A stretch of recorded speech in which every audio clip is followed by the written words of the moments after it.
Well, hello, everybody. I'm Mike Greenlay. Welcome to Traditions Going Vertical podcast. My co-host, as usual, Eric Hendrickson, president of Tradition Mortgage. And our special guest today is Dan Fagan. He's the president and chief executive officer of Tradition Capital Bank. And bank has been in the news a lot lately, Dan. And I'm going to start just by saying, what's going on with the landscape right now? Because I know that's a fairly wide-ranging question, but maybe you can give us a quick take on what you think's going on. Hey, good morning, Mike. Eric, thanks for having me on here this morning. That is a loaded question right now. What is going on in the banking world? Well, if you have been aware, you've heard of Silicon Valley Bank, you've heard of Signature Bank, you've even heard of First Republic in the news. We've had 2 bank failures, 3 actually. Silvergate's another bank, a crypto bank. That's happened here within just the last week. And so what has happened in that world? What's happened in the banking space? What's going on? I'll speak a little bit to the Silicon Valley Bank because I think that kind of summarizes, there's a lot of points in that bank itself that we can point to. And I'll just give you a little bit of history going back here. Coming out of the Great Recession, we've been in this ultra low rate environment period for quite some time now. 10 or 12 years where the Fed funds rate was 0 to a quarter point. It tried to pop up a little bit, but immediately retreated when COVID hit. And so we've been in this ultra low rate environment. You tack onto that pre-COVID, this bank, Silicon Valley Bank, was a $69 billion bank. And in banks, their assets are comprised of loans typically and investments. And this bank had $35 billion of loans and $34 billion of investments. This was a very good bank. We're talking a 40-year-old bank. They did a lot of lending to the tech and startup world, had a really good niche there. But what happened is their balance sheet ballooned from $69 billion to $200 billion during the COVID period. And with all this cash on their balance sheet, what basically they needed to put it to work. And what they did is they put that into treasury securities and government mortgage-backed pass-throughs, those types of things. But the maturities on those to get yield were over 3 years. And what's happened within the last year is the Fed, as you know, has taken aggressive rate hikes to fight inflation. And during that period of time, the Fed funds rate has now gone from 0 to a quarter to 4.5 to 4.75%. With that type of rate environment, a lot of these depositors at Silicon Valley Bank and depositors in banking space in general, for the first time since the 1920s, we've had bank deposits go down and go down considerably. And they've gone down because people have, one, are putting the money to work, but 2, they also have other investment options, specifically the treasury market. And so there was this pressure on Silicon Valley Bank to have, deposit runoff, and they had all of their capital, all of their deposits, I should say, tied up in treasury securities. And so because of the aggressive Fed rate hikes, Silicon Valley Bank, in their investment portfolio, again, this $140 billion portfolio, had roughly $20 billion of unrealized losses. And that amount is more than the entire capital in the bank itself. So as customers were taking money out in the beginning of 2023, late 2022, 23, they needed to get liquidity. And this is where this went really down fast. They went to Goldman Sachs. They sold $21 billion of their investment portfolio, and they incurred a $2 billion loss. They needed to get the capital from their investment securities, so they liquidated it, but they had to incur a loss. They tried to then raise capital with Goldman Sachs for about $2 billion, $2.5 billion. It was unsuccessful, and it spooked the market. And a lot of these, because they were heavily concentrated in the venture capital space, 50% of the venture capital firms in the United States banked at this one bank. And so once the word got out, and there's some individuals, Peter Thiel and some others, that advised their clients to get their uninsured money out of the bank. Now, this is another issue with Silicon Valley Bank, and it is also with Signatures or others, is that there are FDIC insures deposits up to $250,000. Deposits in excess of that are uninsured. And this Silicon Valley Bank had 93% of their deposits uninsured. So basically, this is a good old-fashioned run on the bank. People panicked. In one day, there was $42 billion of withdrawal requests, 20% of this bank's balance sheet in one day. They couldn't meet those needs. They were overdrawn $1 billion roughly, or had a negative balance of $1 billion. Their stock was traded, halted. The FDIC came in and shut them down. So in that case, this was a confluence of items. One, you had an ultra low rate environment coupled with COVID, with a lot of money coming in, coupled with that money going into long-term instruments. That to me is a mismanagement. They should have not done that. They should have been a little bit more prudent on that, and they could have taken other steps as rates were rising to hedge that, which I don't feel they did. But then you have a highly concentrated bank of certain clients. And so when you add all those factors together, and the world and social media and the speed of information, that just totally had everything come together. So sorry for the long answer. It's not an easy one. It is one of those things where if you're not in banking, it's really hard to understand kind of the fundamentals. I don't know how many people have kind of reached out where they're just like, can you just explain to me how this works? And it's not something you can just reply back in 2 sentences and they're like, okay, I'm good, I get it. So I guess a couple things that for the listeners, Dan, that I think would be helpful for people to understand. I think probably one of the most referenced rates, so the most commonly known rate and one of the most misunderstood or not even understood at all definition is the Fed funds rate. Mm-hmm. So, can you, for our people, just give us an explanation of what it is? I have the way that I kind of refer it to people, kind of the deposit swap, but maybe just give a 2-minute explanation of what that is, what that traditionally would be used for, and why, with it being so low, banks were seeking, alternatives. The Fed funds rate is literally the federal funds, what banks have access to in kind of overnight windows. And so and that's why would for windows, like, why would they go to it? This is primarily for liquidity reasons. This is us when we have, as a bank, when we have excess deposits, we're going to put them in somewhere safe. And so we have an account with the Federal Reserve Bank, and we put these in funds, and we get a rate. This is the Fed funds rate. We get, and when this rate was 0 to a quarter, they land in the middle of it. I don't know the exact science. They give a range, and it was 0 to a quarter, and let's say it was 13 basis points. So during COVID, when we had all these deposits come in, and we were sitting on a ton of money, and we were paying our clients money on our deposits. We never got to the point, if they were non-interest-bearing operating accounts, we weren't paying anything.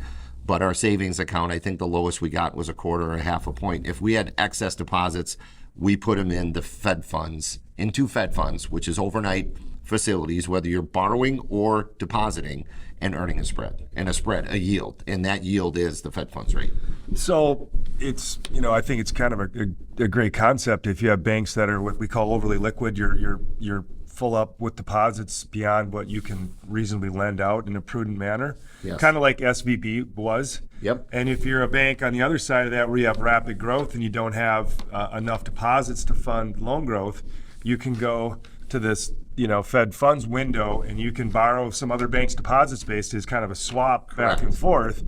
So a situation where like Silicon Valley, where in a normal environment, if they were sitting on those kind of deposits versus trying to find other places to park them, like treasuries or other investments where you potentially could lose par value, you would stick them in Fed funds, get a reasonable yield. So if the Fed back at the end of 2021 wouldn't have waited, given the it's all transitory, we're going to be in a low rate environment, it's all okay, if they would have actually kind of stair-stepped up a little bit, let's say Fed funds, instead of being 0 to 0.25, would have been 50 or 75, my opinion is there's a really good chance that Silicon Valley Bank would have just parked them in Fed funds to kind of, bide their time, because people are thinking, well, is this bank trying to get rich quick and make all these speculative investments? I mean, the best case scenario, they're getting a 1 or 1.5% yield by doing an investment in a 10 or 30-year treasury.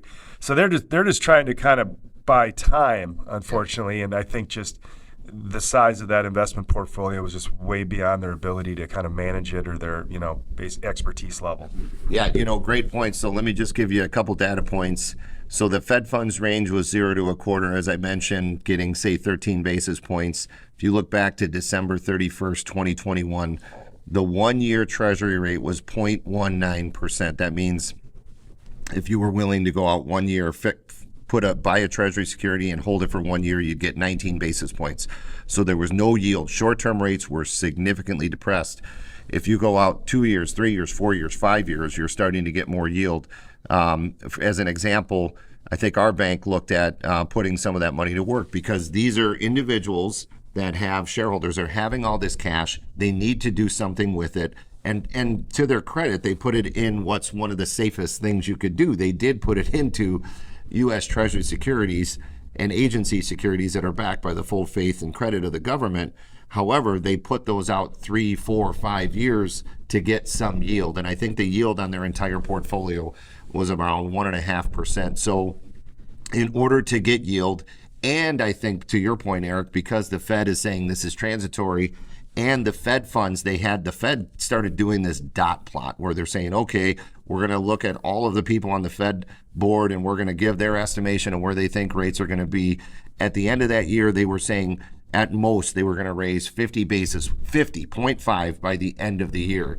So this Silicon Valley Bank is thinking, okay, it's going to be a couple years before we can't raise these rates so fast. And so we have time with this. So they put that into treasuries instead of having it all to Fed, so that they can get a yield on that for their shareholders.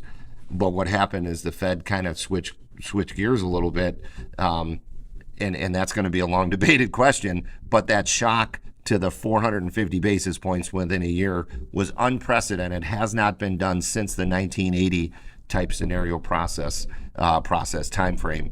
And that definitely put a huge, that's what caused the failure of the bank, in my opinion.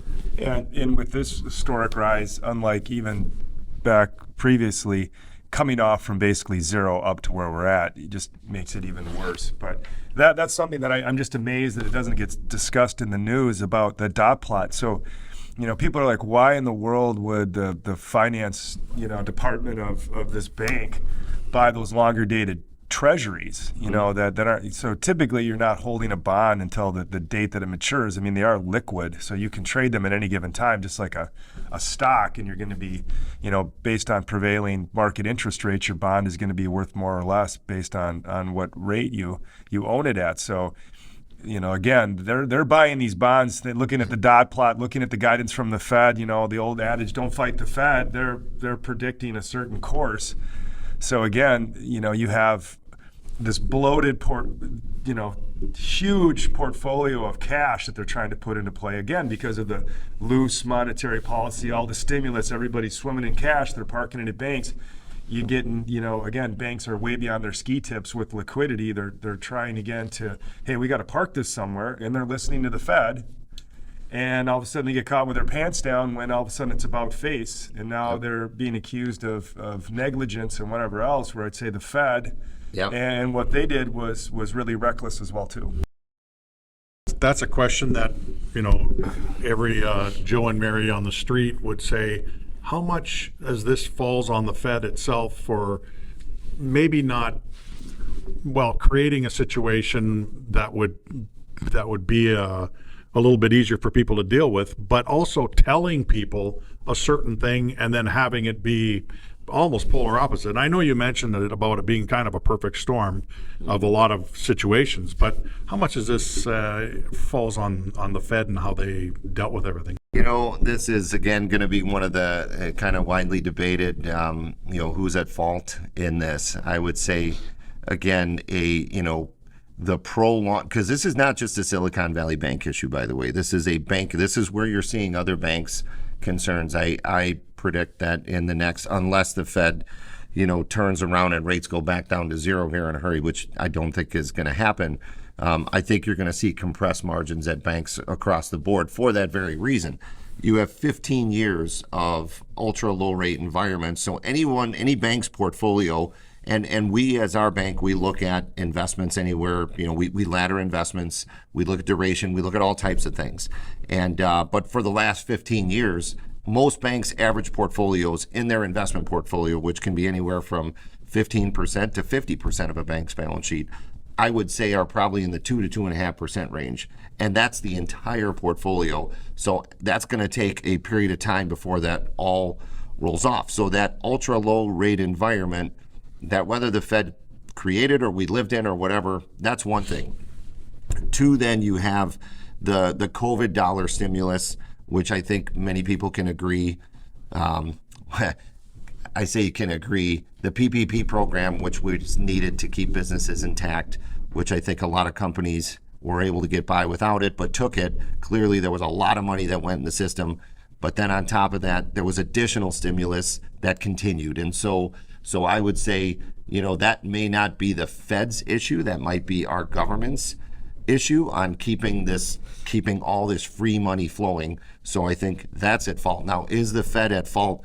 The point of the Fed is the fact that they did this Fed funds dot plot and they were not able to, one, calling it transitory, missing that for so long, and then delaying. They probably should have moved rates a little bit, I just think a little bit more gradual and over time. And the fact that they said Fed funds are going to be this, and then they turned on that quickly. Now there's a bigger question. If they didn't, how damaging is inflation going to be? That's that issue. I will say as a former FDIC examiner, I do put some fault on Silicon Valley Bank, at least there were other measurements that they could have done along the way. And it was interesting because I look at this bank's balance sheet and all of those VC funds were in non-interest bearing funds. So if I'm looking at it, I'm going, okay, rates can go up. I'm not raising my rates. These are all operating accounts. And so I can understand why they may not have done that. Now that being said, the fact that they got to 4.5 and you got these VC funds sitting on 20 million, 50 million, one company had 400 million, and you're going, well, if I'm getting zero, I can go get 4% in the treasury.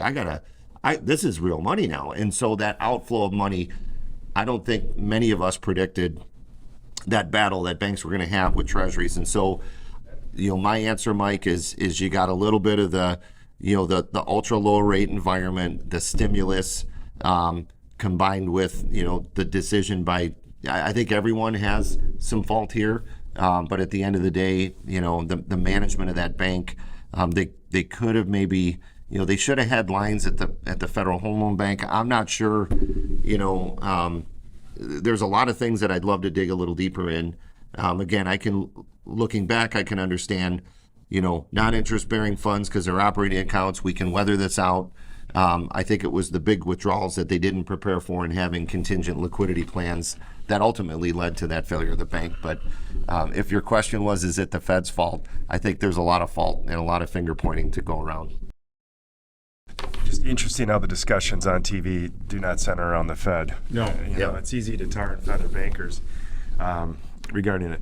But it is, it gets it underscores as a bank to have a diversified client base where you're not all in one industry segment, because obviously the backstory of a very uncertain and volatile 2022 is that these companies that were banking at SVB, they were looking to many of them to go public, and that environment, it was one of the least successful years in decades for companies to be able to launch. So again, these companies, startups, are burning through cash. So obviously those deposits are burning up organically just because these companies are trying to operate and they can't launch. So it just again, they're very heavily concentrated in that. So it was a very, very difficult year on top of all of it. But I do think that a lot of people are still like, well, why are banks in the investment game buying investments? And I always in my caveman mind, I basically say that banks a leverage game. Typically, when you're there to take in deposits and make loans. I mean, that's what banks do. They facilitate. The velocity of money. They put money back out. You got savers, they bring it in the bank, you lend it back out, you get it in the economy, and you grow. It's a multiplication effect. And typically, in the simplest terms, if you're making $100 million in loans, you typically have to have 10% kind of in the war chest capital, so to speak. So if you have $100 million in loans, you have $10 million in reserve capital, and you don't just put that in a coffee can under the mattress, you typically would invest that capital to get some element of return for the investors into very high grade securities, which are typically, treasury bonds, agency mortgage-backed securities, Fannie Freddie, or, municipal bonds. Very, very safe. And those values go up and down, but that's reserve capital, and you really shouldn't have to tap into that unless you run into issues that burn, beyond your loan loss reserves, everything else. So that's been around forever, and people aren't typically digging into unrealized losses in that reserve portfolio. But what happened with COVID, you got all this cash, and all of a sudden, instead of it just being the reserve capital, it's this excess deposits, and now you can't find loans, because typically, in a perfect world, I guess one deposit dollar is one loan dollar you put out into the community, but way more deposits than loans. So banks are like, well, we got to find some alternative to get a return beyond making a loan or beyond giving it, swapping it into Fed funds, because there's nothing there. So the option C is invested in the highest grade, security or bond I can find, which was U.S. Treasuries. So all of a sudden now that investment portfolio, instead of being just reserve capital, is a huge part of their overall balance sheet. But the problem is, unlike reserve capital, you might have to get at that higher level of investments to support deposit runoff, and that's where the exposure is, and that's where I don't think banks have just had that experience or been sophisticated enough. They're not a trading desk at RBC or UBS. These are they're bankers. They're just kind of straightforward people. So all of a sudden, when you had that runoff, and they mistakenly believed the Fed's dot plot and guidance, they weren't skeptical enough, they didn't hedge it, they didn't do those things. They were in a situation where they had to, look to sell those investments at a significant loss due to that change in interest rate environment, and you're in trouble. And boom, here we are today. We could obviously talk about this all day because both of you are very well versed in it. But just one last question for Dan here, and that is, how do you approach things moving forward? Obviously, nobody can predict the future here, but I guess part of the job in banking is to kind of have an idea, or hopefully have an idea of what the landscape will look like, 1 month, 6 months, 1 year in advance. So how do you, knowing everything that you know now, kind of advance and move forward and manage everything that you have to? I came into the banking landscape 30 years ago with my start at the FDIC, came out of the S&L crisis that was in the kind of late 90s, so learned a little bit about that. We started Tradition in 2005, so we've been through the Great Recession here, which was more of a credit crunch, falling real estate values and the whole mortgage debacle and everything that went there. So, kind of earning some stripes and learning that, sector of the business, then going through COVID and the PPP and everything necessary there. This is our, kind of our third time that we're facing kind of a bigger banking crisis, so to speak. But as a bank, where do we position it? And I would say, a couple of things. One, the most important thing for me, we've got, great shareholders at our company. We're a little bit more unique than others. Privately held bank, we're about $2.2 billion in assets, $185 million in capital at our bank, but it's diversified among a number of different people. We've got some significant interest by a few people that really that are behind the brand and helped us launch the bank, that have been very loyal. But our shareholders across the board for us have been very loyal. Where am I going with this? The point is, communication with your clients about, kind of the bank, understanding those relationships. We, on this Monday morning, called all of our largest clients, and let them know kind of what's going on in the banking world, where we're at as an organization. And actually, there's a product that if they did want kind of excess deposit insurance coverage, FDIC, there's an intermediary that helps us spread that to other banks so that the clients' uninsured deposits are not at risk. So, understanding all the tools that we have in the toolbox to make sure that, one, we're communicating with our clients, providing them the products, the right products that are in their best interests. And then it is kind of managing that balance sheet. When I say balance sheet, for us, every loan that we're looking at, making sure that, we're underwriting it, doing a good job on the credit side. Right now, this is not a credit issue.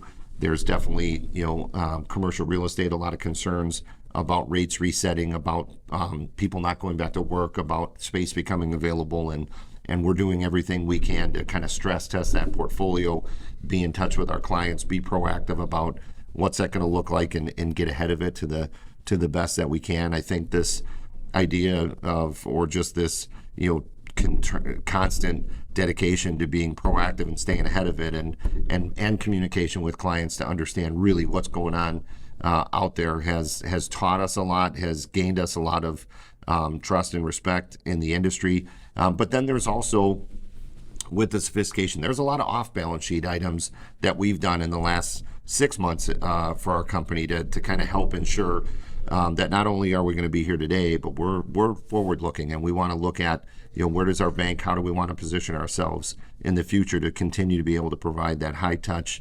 customized banking solution for our clients. We've got a lot of nice niches that we serve in the business and private and construction and development. So what are the things we need to be doing there, both on the asset side, again, bringing on the credit and bringing in partners to help us there, but also on the liability side, the deposit side. So structuring deposits, and if we're doing assets that are long, matching that up with liabilities that are long. We could do Federal Home Loan Bank advances. We could do forward rate caps. There's a lot of instruments, and this is where, going back to Silicon Valley Bank, I just feel like there were some things they could have done along the way. I'm talking last April, about a year ago when rates started taking off, we had some exposure, and we put some forward caps on some of our products just to say, we need to, the likelihood of rates going that high are unlikely, but in the event that they do, we need to have this protection. So it's literally, again, the old DNA in me, the bank examiner.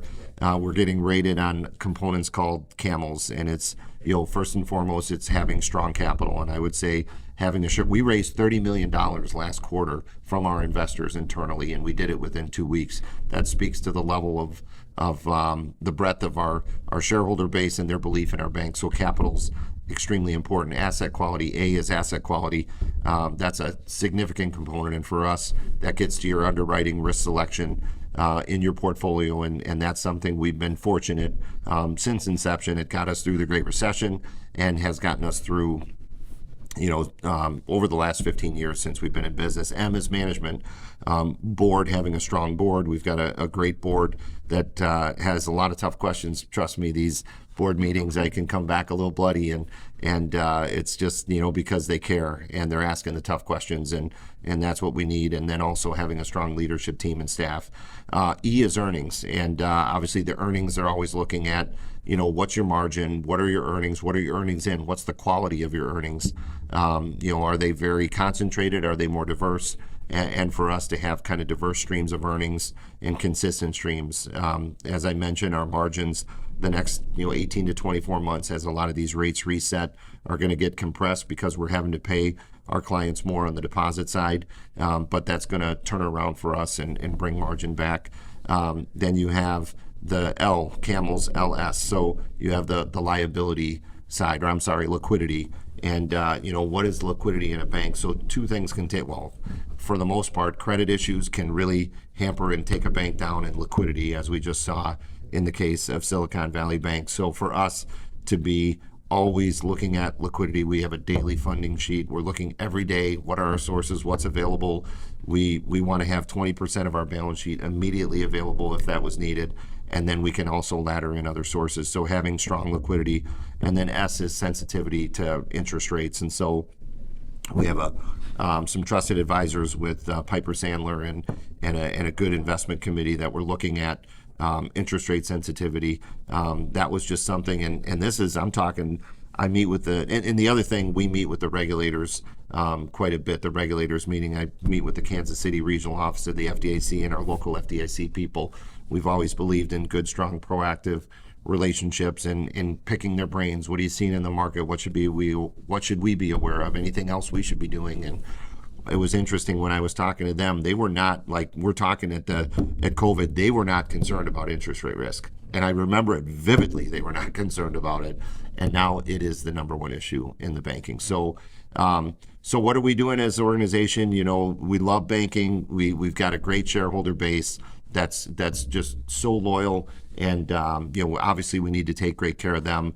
But just making sure we have communication, letting people know what we're doing, taking great care of your clients, and then looking at opportunities to protect our investors, but also, I'm on the offensive right now. I'm looking at, anytime there's major disruptions in the industry, if you're nimble and you're quick, I think there's times where you can grow through these. We grew through the Great Recession, we grew through COVID, and I expect that we would have a great opportunity to continue to grow through this.